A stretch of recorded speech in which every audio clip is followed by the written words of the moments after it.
वैसे तो पुणे में मैं ये 10 दिन के अंदर में 2 बार आना हुआ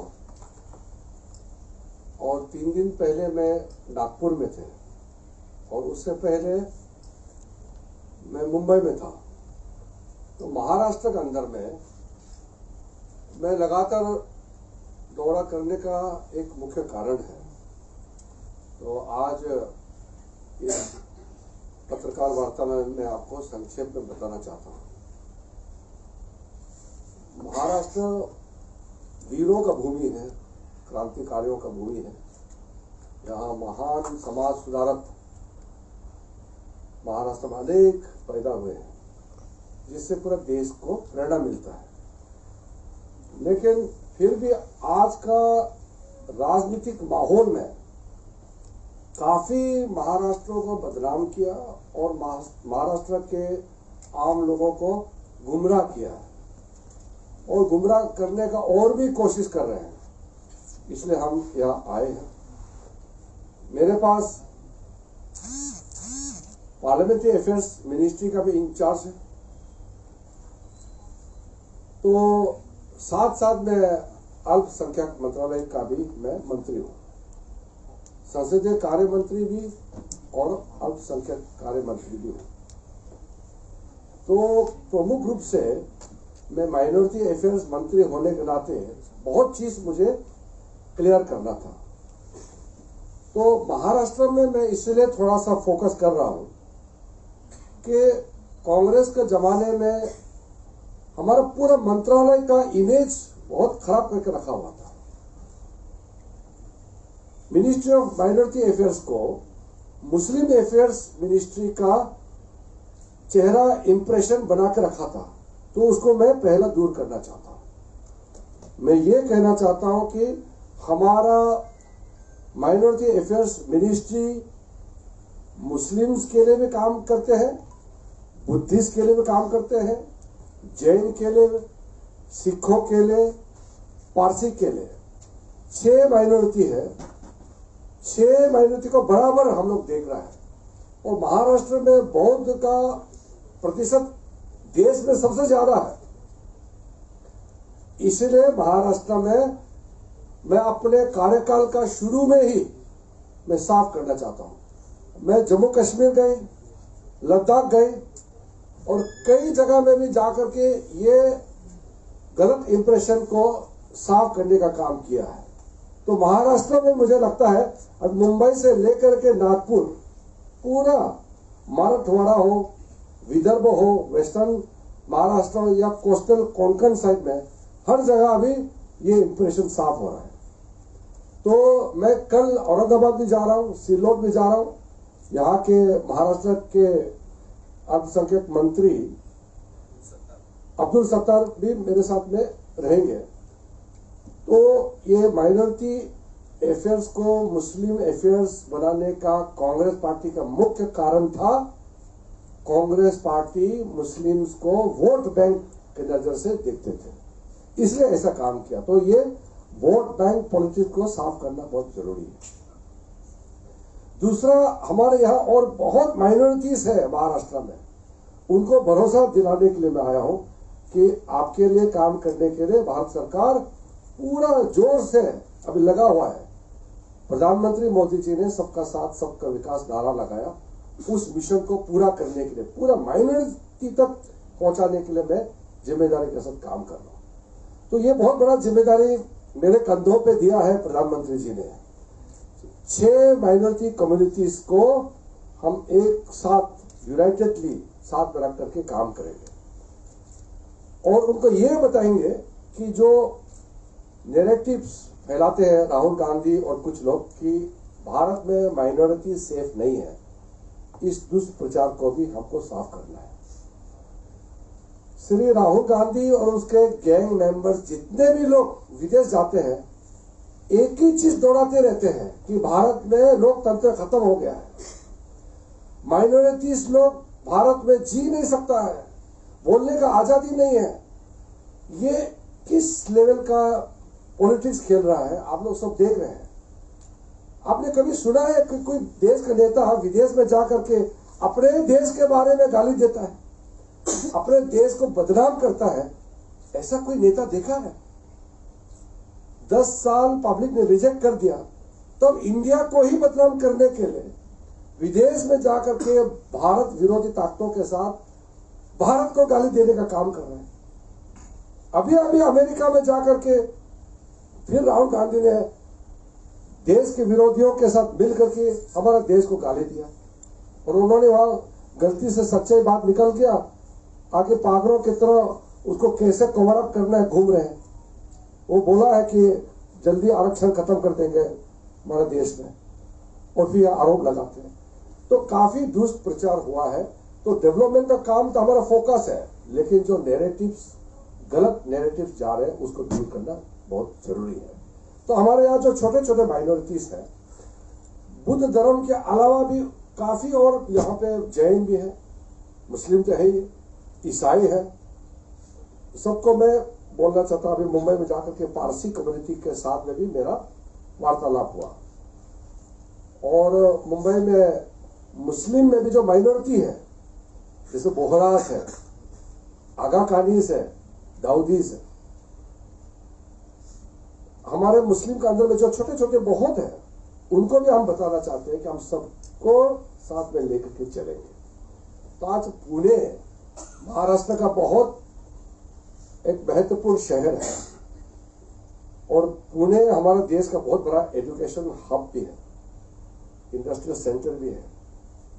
यहाँ वर्किंग जर्नलिस्ट यूनियन को ऑफिस में आकर के पत्रकारों से बात करना मेरे लिए सौभाग्य की बात है। इसलिए आपके माध्यम से मैं महाराष्ट्र की जनता को कहना चाहता हूं कि अब ये दुष्ट प्रचार को हम आगे बढ़ने नहीं देंगे। ये संविधान खतरे में है बोल के जो नाटक कर रहे हैं, वही लोगों ने संविधान की हत्या की थी। जो आज बाबा साहब का नाम ले रहे हैं, वही पार्टी कांग्रेस पार्टी है जो बाबा साहब के नामों निशान को खत्म करने के लिए हर संभव प्रयास किया। जो पहला सरकार बनी, महात्मा गांधी के कहने पर बाबा साहब अंबेडकर को लॉ मिनिस्टर बनाना पड़ा। नेहरू तो उसका नाम सूची से हटा दिया था, लेकिन उस समय से लेकर के बाबा साहब ने अपने रेजिग्नेशन लेटर में लिखा ही, आप लोग ने पढ़ा होगा कि नेहरू ने कितना बाबा साहब को प्रताड़ना किया है, इंसल्ट किया है, पूरा साइडलाइन किया, और बाद में अपना पूरा कांग्रेस के फौजी लगा दिया कि बाबा साहब जहां से भी चुनाव लड़ता है उसको हराना है करके। कांग्रेस पार्टी ने क्या नहीं किया, बाबा साहब को पार्लियामेंट में नहीं पहुंचने देने के लिए बहुत बड़ा खेल कांग्रेस ने खेला है। और नेहरू जी ने खुद को भारत रत्न दिया, बाबा साहब का नाम भी नहीं दिया। वो तो बाद में 1990 में बीजेपी का सपोर्ट से जब नेशनल फ्रंट गवर्नमेंट बना, तब जाकर के बाबा साहब भीमराव अम्बेडकर को भारत रत्न का कन्फर्म हुआ है। ये तो सब मालूम है, ये कोई 1000 साल का इतिहास तो है नहीं। मैं जो बोल रहा हूं अभी, ये 30 साल 40 साल पहले का ये फ्रेश घटना मैं बता रहा हूं। तो इसमें कोई दुष्प्रचार कैसे कर सकता है? मैं सोच के इतना ढंग रह गया। ये कांग्रेस पार्टी, राहुल गांधी और उसके जो आसपास घूमते हैं, इन लोगों को कोई शर्म चीज का नाम है कि नहीं है? उनके पूरा खानदान ने बाबा साहब को गाली दिया, संविधान को खत्म करने का प्रयास किया, और आज किस मुंह से संविधान बचाना है करके घूम रहा है। संविधान का पूजा तो मोदी जी ने शुरू किया था, आप सबको मालूम है। आपका वीडियो भी होगा, तस्वीर भी होगा। पहली बार कोई मुख्यमंत्री इस देश में संविधान की यात्रा निकाला।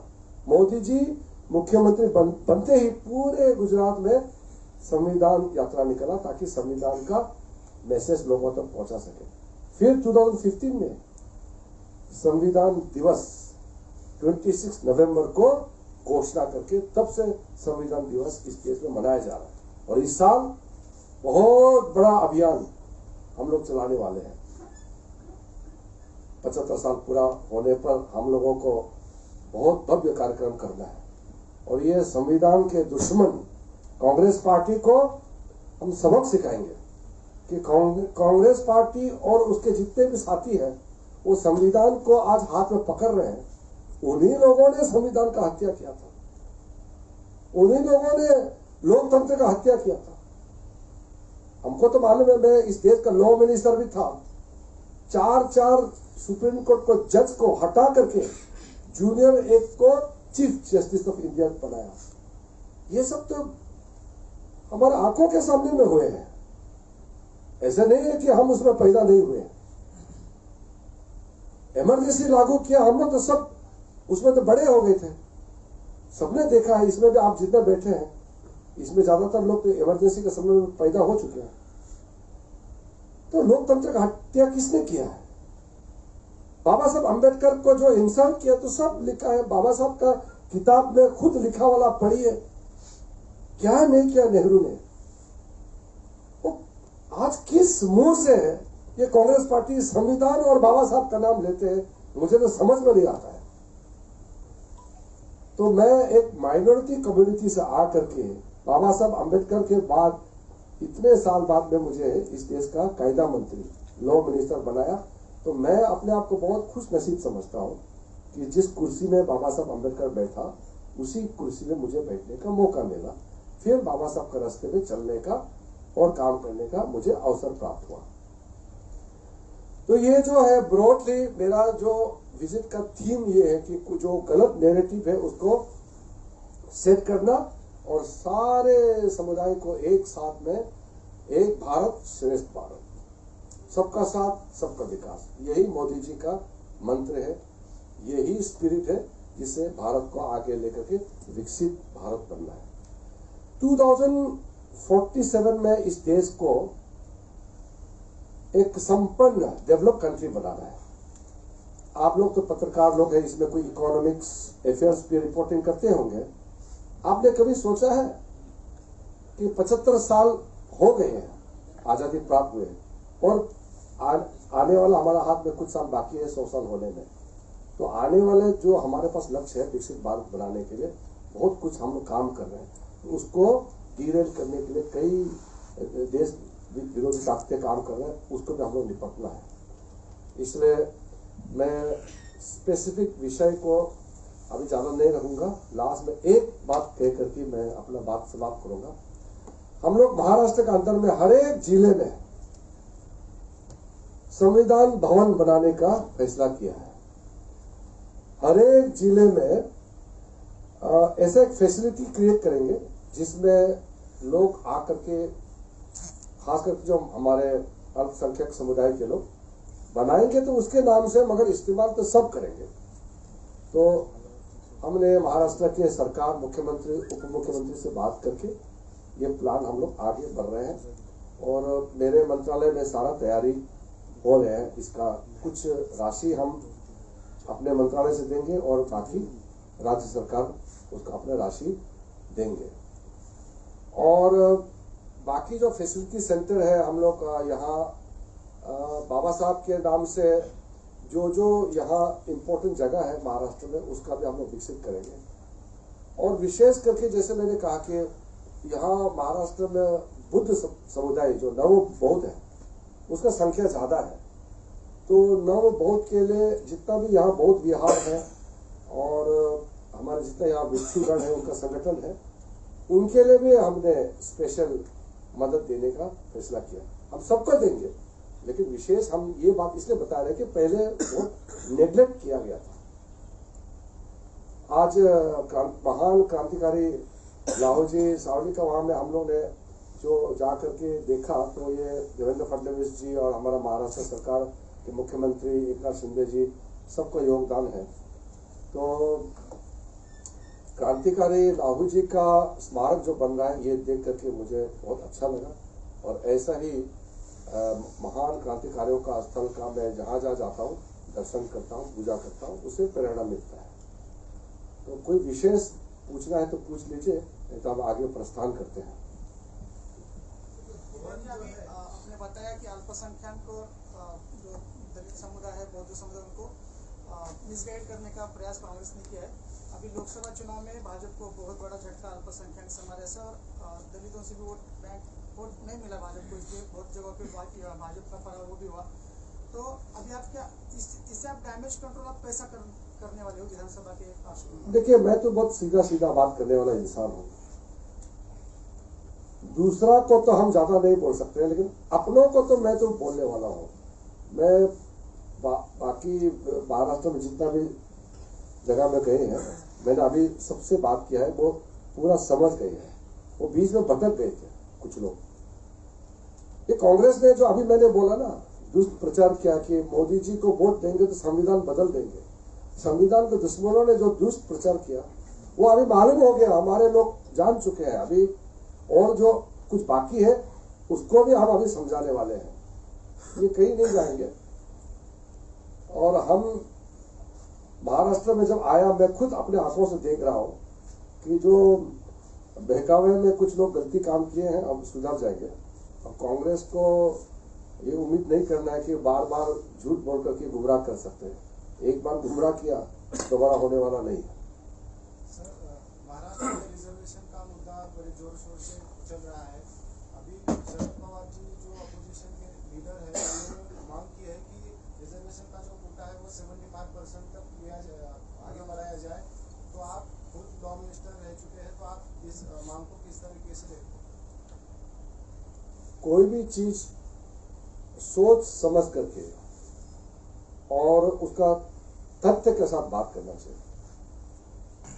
ये जो इंडी गठबंधन के लोग हैं, ये हवा में बातें करते हैं। मैं जैसे उदाहरण के तौर पर मैं बोल रहा हूं, हमारे पास सीमित साधन है, तो सीमित साधन को सबको कैसे बांटना चाहिए, वो उसका एक तरीका होता है। एक कम्युनिटी को जाकर बोलेंगे कि ये सारा जो भी है ये आपको दे देंगे। सेम चीज को दूसरे कम्युनिटी को जाके बोलेंगे ये सारा चीज ये आपके लिए है।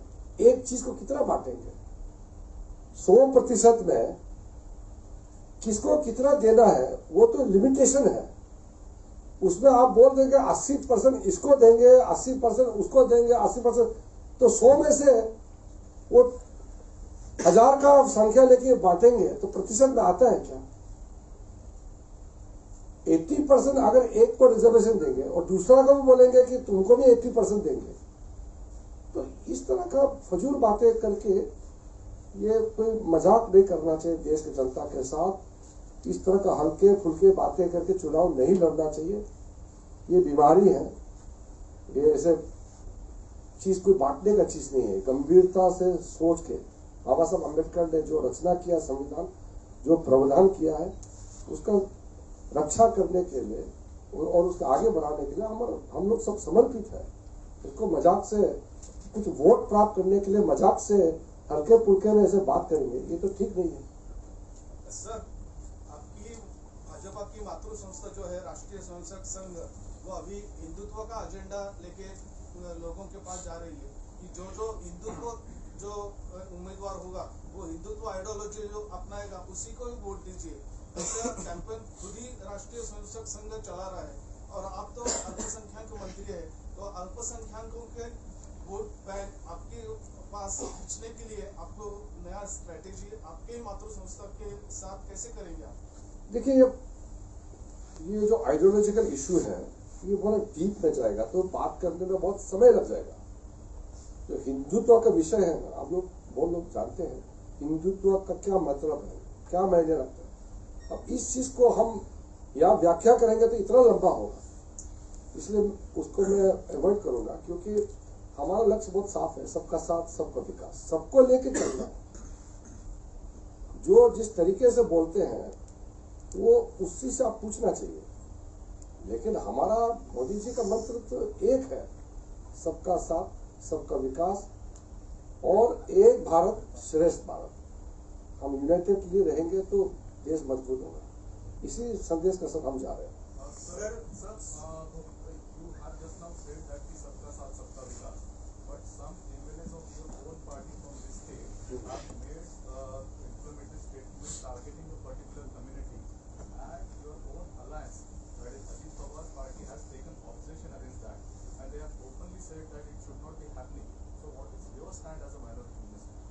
See, as a coalition, different coalition partners will be having different agendas and different principles. I cannot really qualify their statements, but the particular thing which you had just mentioned, I am not aware of the statement, who has made it and what clarification came. But I am just referring to our agenda of reaching out to every individual of the society. So I have talked about Prime Minister's mantra. That is our agenda. Now, there are so many other people who will be saying different things at different places.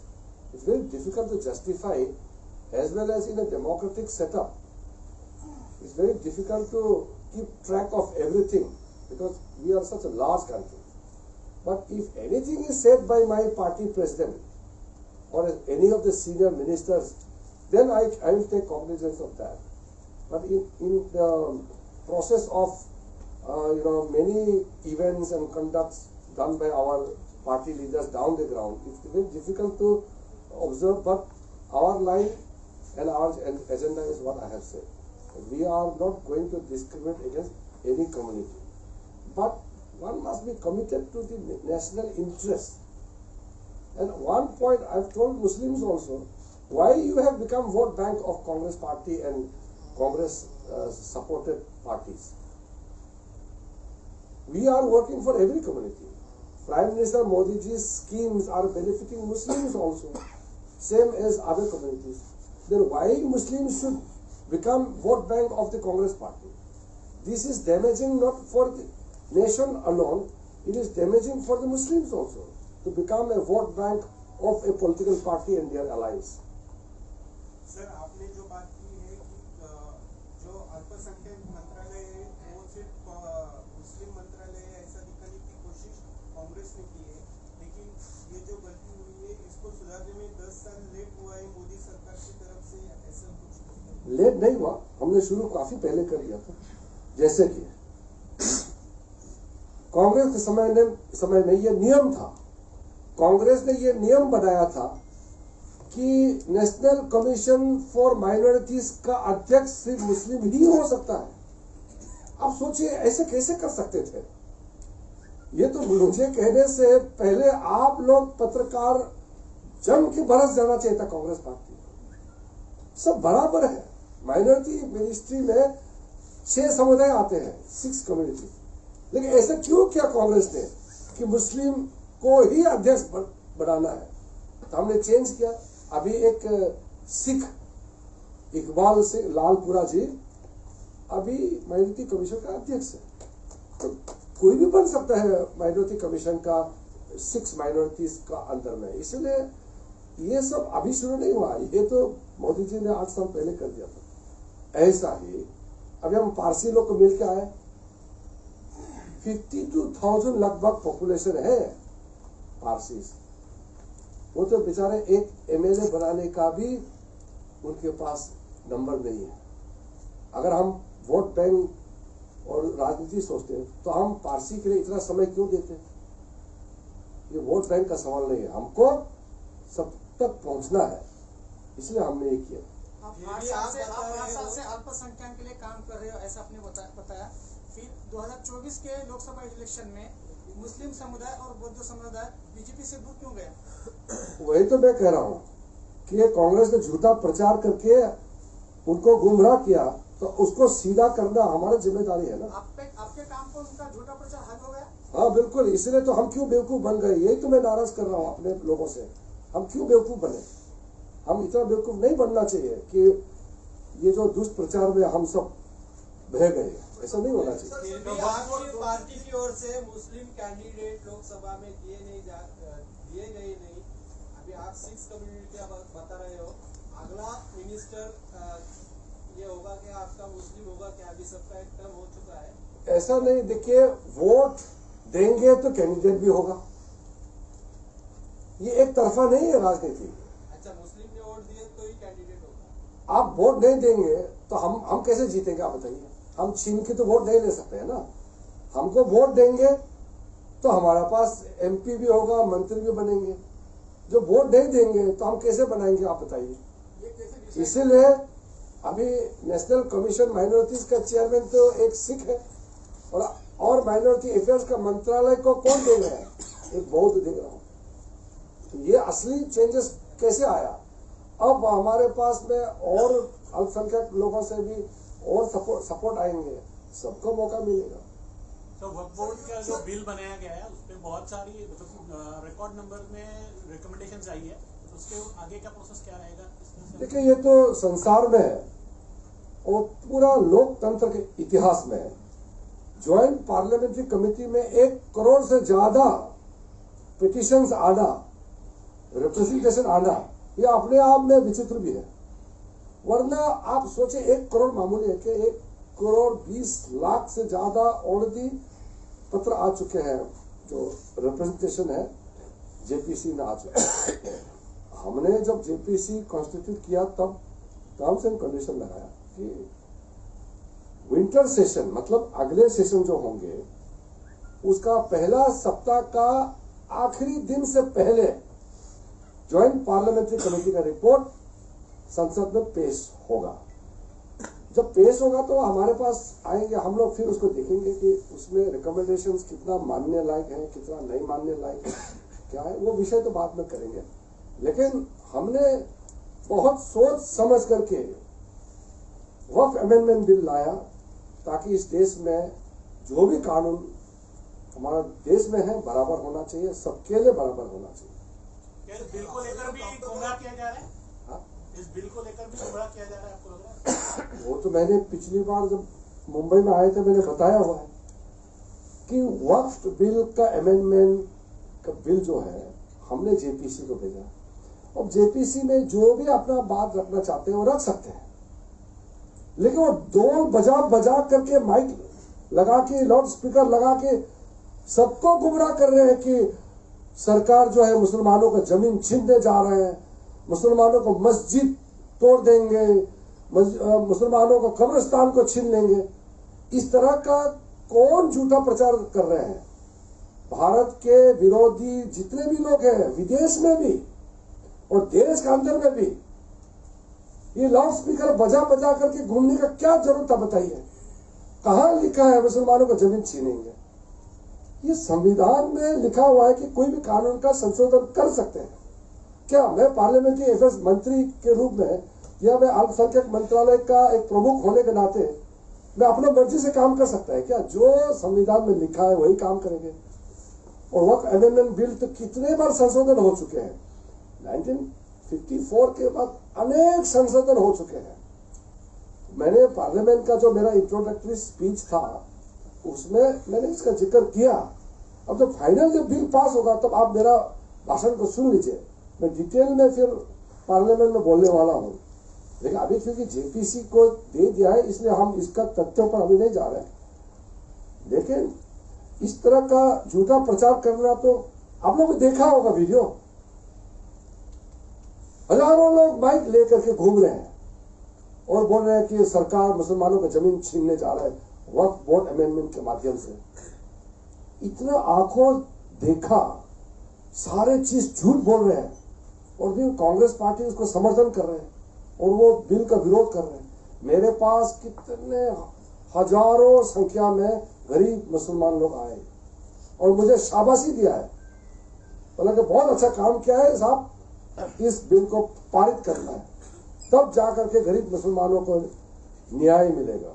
आम मुसलमानों को, महिलाओं के लिए, मुसलमान बच्चों के लिए इंसाफ का रास्ता वक्फ अमेंडमेंट बिल है। और ये झूठा प्रचार कर रहे हैं और कांग्रेस जो है वोट बैंक के चक्कर में डर रहे हैं। तो मुसलमानों को मैं इसलिए कह रहा हूं कि वोट बैंक मत बनिए किसी का, अपने मत, अपना मतदान अपना सोच विचार के साथ कीजिए। बौद्ध समाज के लिए और क्या क्या योजनाएं केंद्र सरकार ला रही है? बौद्ध समाज के लिए तो इतना योजनाएं आने वाले हैं। मैंने जैसे का संविधान भवन जो बना रहे हैं वो तो है, इसके अलावा महाराष्ट्र के अंदर में मैं शॉर्ट में बता रहा हूं, जितना भी यहाँ संस्थाएं हैं उनका शिक्षण के लिए, सामाजिक काम के लिए, सांस्कृतिक उत्थान के लिए काफी राशि हम मदद देने वाले हैं। मैंने उनका जो प्रपोजल्स है वो मंगाया है और महाराष्ट्र के अंदर में जहां जहां बुद्ध भगवान के निशाने हैं, बुद्ध भगवान के नाम से, बाबा साहब अम्बेडकर के नाम से जो जो चीज महाराष्ट्र के अंदर में है, सबको हम छूने वाले हैं और सब तक पहुंच के कुछ ना कुछ मदद हम देने वाले हैं, लेकिन नियम के तहत हम देंगे। ये सारे के बाद बौद्ध समाज आपके साथ आएगा ऐसा लगता है? मैं खुद बौद्ध हूं, मेरे साथ क्या नहीं जुड़ेंगे क्या? और जो बौद्ध समाज के लिए मोदी जी ने जो कहा, वो मैं पब्लिक मीटिंग में भी बोल चुका हूं कि मोदी जी पहला प्रधानमंत्री है इस देश का जिन्होंने यूनाइटेड नेशन में खड़ा करके दुनिया को बोला कि भारत देश ने दुनिया को बुद्ध दिया है, युद्ध नहीं दिया है। कोई ताकत है किसी प्रधानमंत्री में पूर्व में ये संदेश देने का? ये मोदी जी ने बुद्ध का संदेश को लेकर के दुनिया भर में गया है, और क्या बौद्ध समाज नहीं जुड़ेंगे क्या? Assessment of Jammu Kashmir Haryana and upcoming Maharashtra, अभी असेसमेंट मत पूछे, वो बिगड़ जाएगा पूरा ये हमारा प्रेस वार्ता। की बात की, हर जिले में संविधान भवन बनेगा, तो इसका कंसेप्ट क्या है और इसकी जरूरत क्या है? हाँ, ये नाम है। मान लो यहाँ बुद्धिस्ट चैरिटेबल सोसाइटी है, मान लो नागपुर में, उनका वहाँ वर्किंग वुमेन हॉस्टल होगा या बॉयज हॉस्टल होगा या स्किल ट्रेनिंग सेंटर होगा या लाइब्रेरी होगा, कुछ भी होगा, तो वहाँ हम फैसिलिटी सेंटर का एक प्रॉपर्टी देंगे, एक ऐसा स्थान को हम डेवलप करेंगे जहाँ वो जैसे करना चाहता है वो अपने तरीके से काम करे, आम आदमी आकर के यूज कर सके, जैसे लाइब्रेरी में आके पढ़ सके, या वहाँ इंडोर स्पोर्ट्स कॉम्प्लेक्स बनाया तो वहाँ आके खेल सके, साइड में बाबा साहब का किताब होगा, संविधान होगा और कई चीज समाज में काम आने वाला चीज होगा। तो बेसिकली हम नाम दे रहे हैं, लेकिन वो उसका मल्टी एक्टिविटीज होगा उसमें। सर, सिक्स माइनॉरिटी में मराठा आरक्षण भी आता है कि नहीं, मराठा माइनॉरिटी आता है कि नहीं? वो विषय मेरा नहीं है, मैं जो अल्पसंख्यक मंत्रालय का जो विषय है उसी को मैं बोल रहा हूँ। सर, मणिपुर में क्या हाल है? मणिपुर के कुछ लोग आए महाराष्ट्र में, बोले कि केंद्र सरकार ने इसमें लक्ष्य देना चाहिए और चर्चा करनी चाहिए। लगता है आप भी वो कांग्रेस के प्रभाव में आ चुके हैं। मोदी जी कब जाने वाले हैं मणिपुर में? आप लोग इसको यहाँ मुंबई में जा करके, मुंबई में बैठ करके या पुणे में बैठ करके वहाँ समझना मुश्किल है। मणिपुर के बारे में तो मैंने 2-3 दिन पहले जिक्र भी किया था। आप लोग बहुत इंटरेस्ट होने से मैं 2 मिनट में बोल सकता हूँ, अदरवाइज ये क्वेश्चन को हम स्किप करेंगे, क्योंकि हम इसके लिए बोलेंगे तो हम अच्छा से बताएंगे, क्योंकि ऐसे ही कोई एलिगेशन देंगे तो उसको हम हल्का से जवाब नहीं देना चाहते। जैसे बौद्ध समाज जो बाकी अल्पसंख्यक अपने साथ लाने की कोशिश कर रहे हैं, तो मुस्लिम समाज लाने की कोशिश क्या कर रहे हैं, करना चाहते हैं? वही तो मैं कर रहा हूँ। इस बार हज यात्रा का शुरुआत हमने अगस्त में कर दिया है। हमने ये डिक्लेयर किया है कि पहले में हज के समय में लाखों लोग जो जाते हैं, कई लोगों का मौतें भी हुई हैं, कुछ कमियां रही होंगे, उम्र की वजह से, बीमारी, कुछ भी हो सकते हैं। हमने कहा कि इस बार हम fully safe and secure environment में हाजियों को सऊदी अरब ले जाएंगे और वापस लेके आएंगे। हमने अगस्त के महीने में हज पॉलिसी रोल आउट किया, और इतना जल्दी आज तक कभी नहीं हुआ हज यात्रा से। सारे जो जेन्युइन मुस्लिम है, जो नॉन पॉलिटिकली जो मोटिवेटेड नहीं है, जेन्युइन मुस्लिम हमसे बहुत खुश है, हम सबसे मिले हैं। तो जब हम लोग काम करते हैं, मोदी जी का जितना भी जो वेलफेयर स्कीम है मुसलमानों के घर तक पहुंचे हैं। हम आमची व्हिडिओ बातमी आवडल्यास लाईक, शेअर आणि समांतर चॅनलला सबस्क्राईब करायला विसरू नका।